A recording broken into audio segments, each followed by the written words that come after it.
మన ఛానల్కు స్వాగతం. ఈరోజు మనతో ప్రత్యేక అతిథి శ్రీనివాసుల అనంత శర్మ గారు ఉన్నారు. వీరు ప్రముఖ ఆధ్యాత్మికవేత్త, జ్యోతిష పండితులు. వీరిని అడిగి మన ధర్మ సందేహాల కార్యక్రమంలో కొన్ని సందేహాలు అడుగుదాం. గురుగారు నమస్కారం అండి. మా ప్రేక్షకులకు కొన్ని సందేహాలు ఉన్నాయి మాతో పాటు, అవి కొంచెం మీరు తెలియజేయగలుగుతారు. ఇప్పుడు కొంతమంది ఈ మధ్యకాలంలో దానం చేసేటప్పుడు పాత చీపు రోడ్డు దానం చేయకూడదని, చద్ది అన్నం దానం చేయకూడదని, కత్తి కత్తెర ఇలాంటి పదునైన వస్తువులు చేస్తే విభేదాలు వస్తాయని, ఆ తర్వాత వాడేసిన నూనె దానం చేయకూడదని, ఇలా ఏవో చెప్తున్నారు. ఈ వస్తువులు దానం చేయకూడదని. ఇవన్నీ మరి దానం చేయొచ్చా చేయకూడదా? అసలు ఇది చేస్తే ఏమి దానాలు చేయాలి, ఏమి చేయకూడదో కొంచెం మా ప్రేక్షకులకు తెలియజేయండి. ముఖ్యంగా దానము అనేది మనము వాడినవి ఏవి కూడా దానం చేయం.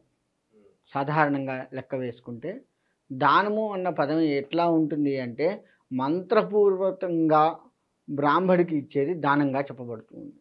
మనం చిన్నప్పటి నుంచి లెక్క వేసుకుంటే, ఉదాహరణకి చద్దన్నం అని అన్నారు మీరు.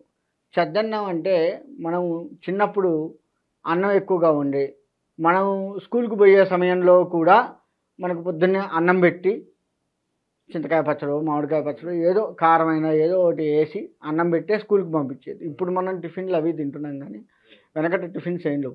శుభ్రంగా చద్దన్నం తినిపోయేవాళ్ళు, ఇంకా మిగులుతుంది, అడుక్కునే వాళ్ళు వస్తారు. ఇప్పుడు అడుక్కునే వాళ్ళకి డబ్బులు అలవాటు చేసాం మనం, కానీ వెనకటి నుంచే మరి వాడికి ఆహారం, మరి వాడు తిండి వెళ్ళాలి కదా.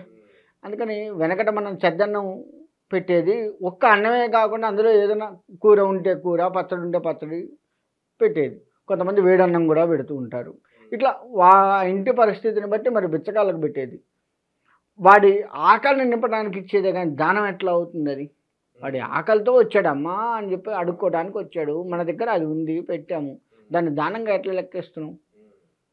కాబట్టి చద్దన్నం పెట్టకూడదు అంటే కనీసం మనం ఒక ఎదుటి మనిషికి ఆకలి నింపకూడదు అనేది కనీసం రాకుండా పోతుంది. అది తీసేస్తున్నారు. రాను రాను ఈ కలియుగంలో ఎలా అవుతుందంటే, కలిపురుషుడి యొక్క ప్రభావం మన మీద పడి ఎవరికి ఏది ఇవ్వద్దు, నీది నువ్వే తినాలి, నీది నువ్వే ఉండాలి, ఎవరికి ఏ ఆహారాన్ని ఇవ్వద్దు, ఎవరికి ఏ ఆర్థికపరమైన సహాయం కూడా చేయొద్దు అనే దానికి తీసుకొస్తున్నారు.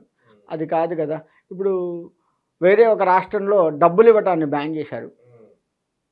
ఆహార విషయంలోకి వస్తే డబ్బులు ఇవ్వటాన్ని బ్యాన్ చేశారు ఒక రాష్ట్రంలో. చేసి వాడికి ఏదైనా ఆహార పదార్థం, కనీసం మనం కారులో వెళ్తే బిస్కెట్ ప్యాకెట్లు ఉంటే బిస్కెట్ ప్యాకెట్ అని ఇవ్వాలి, కానీ డబ్బులు ఇవ్వద్దు. ఈ మధ్యకాలంలో ఎవరు డబ్బులు ఇచ్చారు అని చెప్పి ఆయన మీద 5 లక్షల రూపాయలు కేసు కూడా వేశారు. ఈ మధ్యకాలంలో జరిగింది ఇదంతా కూడా. మరి అన్నం పెట్టొద్దు అంటాం, ఎక్కడ న్యాయం? కాబట్టి అన్నం పెట్టకూడదు, అది చేయకూడదు అనేది ఉత్తమాట. దాన్ని హాయిగా మీ దగ్గర ఎంత ఉంటే ఎంత పెట్టదలుచుకుంటే అంత ఆహార పదార్థాలను ఇవ్వచ్చు, వాళ్ళ కడుపు నింపొచ్చు. అలాగే గురుగారు, ఇప్పుడు చనిపోయిన వాళ్ళ బట్టలు ఇవ్వకూడదు అని అంటారు. అయితే వీళ్ళు చెప్తున్నారు ఈ మధ్యకాలంలో బట్టలు అసలు వాడేసిన బట్టలు ఇవ్వకూడదు, చచ్చిపోయిన వాళ్ళ బట్టలు ఇవ్వకూడదు అంటున్నారు. ఇంతకుముందు మరి చనిపోయిన వాళ్ళ బట్టలు ఇంటి చాకలకి ఇచ్చేవారు కదా, అసలు ఇవ్వచ్చా ఇవ్వకూడదా? చనిపోయిన వాళ్ళ బట్టలు ప్లస్ పాత బట్టలు, మనం వాడిన పాత బట్టలు వేరే వాళ్ళకి దానం చేయొచ్చా చేయకూడదా? ఇక్కడ బట్టల విషయానికి వస్తే, ఇప్పుడు చనిపోయిన వాళ్ళ దానికి తీసుకుంటే మంచం మీద చనిపోతారు ఇంట్లో. చనిపోతే ఆ మంచాన్ని మనం వాడకుండా చాకలి వాళ్ళకి దానం ఇవ్వాలి అని చెప్పి చాకలి వాళ్ళకి ఇచ్చేయాలి అంట. దానం కూడా కాదు, చాకలి వాళ్ళకి ఇచ్చేయాలి. చాకలి అంటే చలవ కూరుతుంది అని చెప్పి అర్థం తీసుకోవచ్చు. మనకి వెనకటి నుంచి కూడా చాకలి వాళ్ళ ప్రతి దానికి ఇంట్లో ఇంటి చాకలి ఉన్నారు. ప్రతి మంచికి చాకలిని వాడతాము, వివాహం అట్లాంటి వాటికి చాకలి అవసరమే, చనిపోతే అశుభకార్యాలకి చాకలి అవసరమే. ఇట్లా ప్రతిదానికి చాకలిని పెట్టుకుంటాము.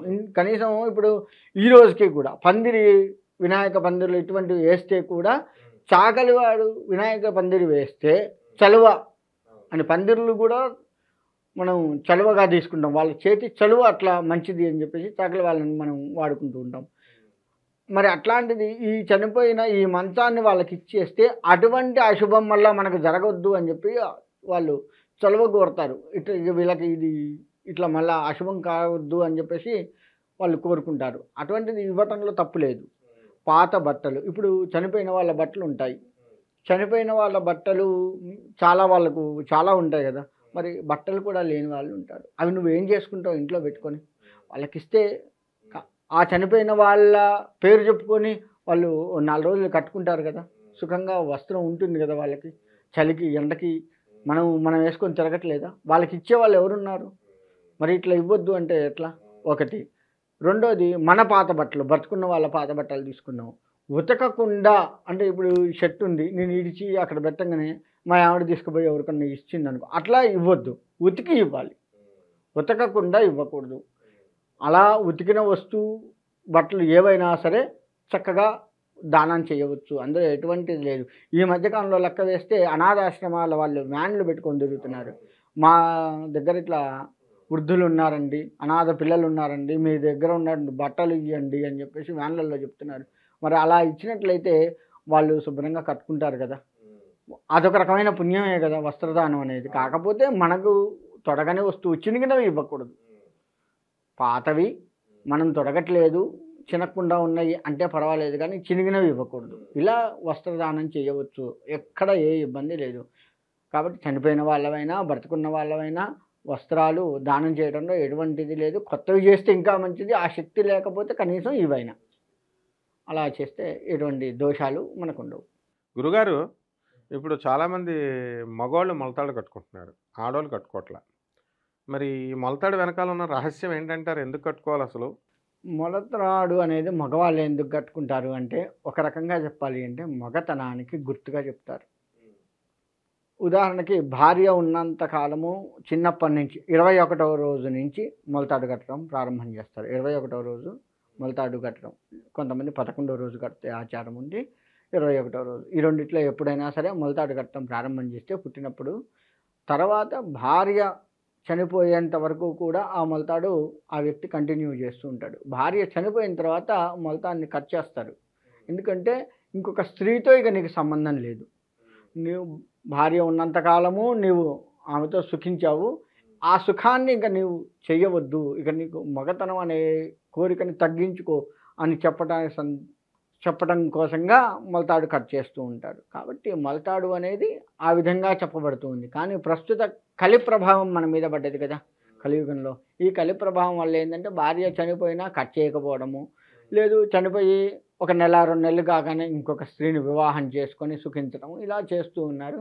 కానీ మొలతాడు అనేది ఈ విధంగా చెప్పబడింది. కొంత సైంటిఫిక్గా కొంతమంది ఏం చెప్తున్నారు అంటే, నడుము భాగం పెంచకుండా ఉండడం కోసంగా మొలతాడు కడతారు అని కూడా చెప్తూ ఉన్నారు. కానీ వెనకటి నుంచి లెక్క వేస్తే మాత్రం శాస్త్రం పెద్దవారు చెప్పింది మాత్రం ఈ విధంగా మగతనాన్ని కాపాడుతూ ఉండాలి అనే విషయం మీదనే చెప్తూ ఉంటారు. కాబట్టి మొలతాడు అనేది దానికే సంకేతంగా చెప్పబడుతూ ఉంది మనకి. చాలా బ్రహ్మాండంగా చెప్పారు గురుగారు. ఈ విషయమే చాలామంది పాపం కొంతమంది ఇవ్వచ్చని, కొంతమంది ఇవ్వకూడదని ఇలా చెప్తూ ఉంటే కన్ఫ్యూజ్ అవుతున్నారు జనం. ఈ ధర్మ సందేహంతో ఇప్పుడు మన ప్రజలందరికీ, మన ప్రేక్షకులకి అందరికీ కూడా అర్థమైంది. కాబట్టి ప్రేక్షకులారా, మీరు బ్రహ్మాండంగా మీ యొక్క పాత బట్టలు దానం చేసుకోవచ్చు, ఉతికిమ్మని చెప్తున్నారు గురువుగారు. అలాగే చనిపోయినటువంటి వాళ్ళ బట్టలు కూడా ఏ విధమైనటువంటి భయం లేదు, ఏ విధమైనటువంటి అనుమానాలు లేకుండా చక్కగా మీరు దాన ధర్మ కార్యక్రమాలు మీరు చక్కగా చేసుకోండి. శుభమస్తు.